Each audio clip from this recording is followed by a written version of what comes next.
Yes, sir. You already know what the fuck going on. It's the boy Koca, man. Koca Kaflarr, aka Don't Call Me Too Late. Mr. Do It All, Mr. Self-Made for real.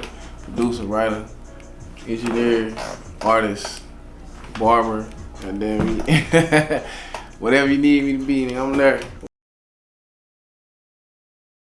I'm from St. Louis, man. I was born in Illinois though. Stayed there till I was probably like 2.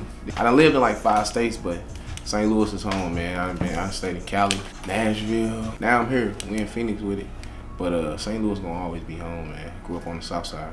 Third district.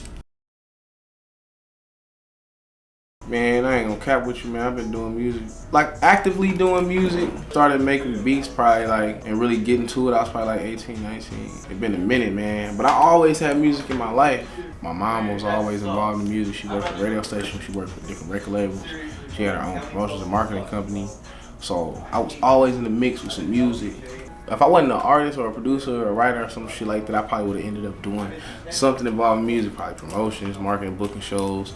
I'd have been something, some kind of promoter, you know what I'm saying, something. I would have did something. Everything that I've seen in my life and all the concerts and stuff I've been to and all the celebrities that I done met as a kid and just knowing the ins and outs and ins of like booking shows and how I go behind the scenes at radio and interviews and studios and stuff like that. Like, I done been around in the background until it was time for me to do my own thing. I had a lot of people sell me different dreams and shit. Like, oh, you rapping now, Koca? Like, oh man, we gonna get you in the studio looking for beats and shit. It wasn't like that back when I was first started rapping. Like how everybody make beats now. You find a beat maker every 5 minutes down the street. You know what I'm saying? YouTube wasn't even out. When I started rapping, I'm an OG. First started rapping, I needed beats. Couldn't find no beats, I started making my own beats. I needed a studio, I started recording myself. I just, started making it happen. Number one, probably my kids, you know what I'm saying? I just want to be successful, you know what I'm saying? And whatever I do. Because I'm a cold ass barber too, so. And I DJ too, host. But I'm gonna be successful doing something, you know what I'm saying? I don't give a damn if I end up working at Amazon, nigga. I'm gonna be the coldest Amazon nigga in that bitch. So that just keep me going, period. Just the fact that I got kids looking at me, you know what I'm saying? Got my son and my 2 daughters. And then another thing, my mama always told me, don't never give up, you know what I'm saying? You never know. You could lose 1,000 times. All it takes is that one W. Put you right where you need to be. You could be on. I done seen so many people that was just in the game, like on, that you would really think that was just like, oh, they don't got nothing else to worry about. They on, they this, they that. They still got doubts and self-doubt and go through depression and times of, heightened emotions and low emotions and shit like that. So you always gonna be going through some shit. Whether you Beyonce or Lil Ray Ray down the street, first pick up that pen, you just gotta know you gotta keep going. You throw it all away, you might throw it away.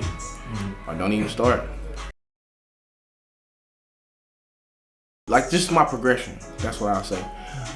Going from just being a little teenager, just writing rhymes and just practicing and going harder and harder and harder and really putting thought into what I know, needed work and stuff like that, to actually like impressing people and people saying like, this cat actually good, you know what I'm saying? Or make a beat or something, people really fuck with it, or people rapping on a beat and people reaching out, you know what I'm saying?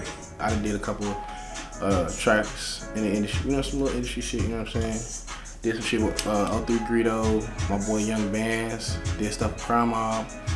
I did some writing and stuff, and then I don't want to say no names, of course, you don't put that out there, but I did some writing, some industry writing. Beyond that, it's just the fact that each time, like a proud moment for me would be each time that I needed to do something that I didn't have on hand, like I told you, like I needed beats, and I didn't know how to make beats, so I started from scratch. Like there was no tutorials, no shit like that. So each time I like learned something new or got better at doing what I was doing, it was a proud moment for me because I was like, shit, I just really just be grinding on this shit until I get it right. You know what I'm saying? Spending hours and hours making one beat to get that shit right, or spending a hella time recording a song because I'm trying to get the vocals right or get this and that to sound right, and I finally do it and I'm like, damn, now I know next time what to do, you know what I'm saying? It's just little small attainable goals that I kind of set for myself. When I be hitting them motherfuckers, I be a proud moment for me.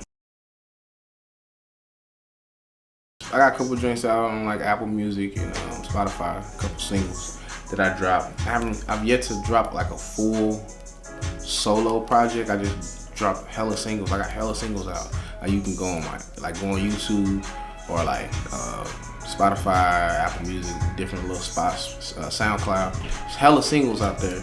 But I want to actually drop a straight like fire ass EP. But I'm like my biggest self critic. So I gotta get over that hump of saying like, oh, this ain't good enough or that ain't good enough, and just really drop a solid piece of work. But I really want to let the people know, like, I want to show my versatility, because I rap, sing, and produce, and write, and record, and all that stuff. So I want to put it all together in the right way to where I can show everybody all the different lanes that I can touch, like club shit to stuff for the ladies to really raw rap like bars to like R&B type shit, even neo soul, new wave, jazzy kind of shit. Like,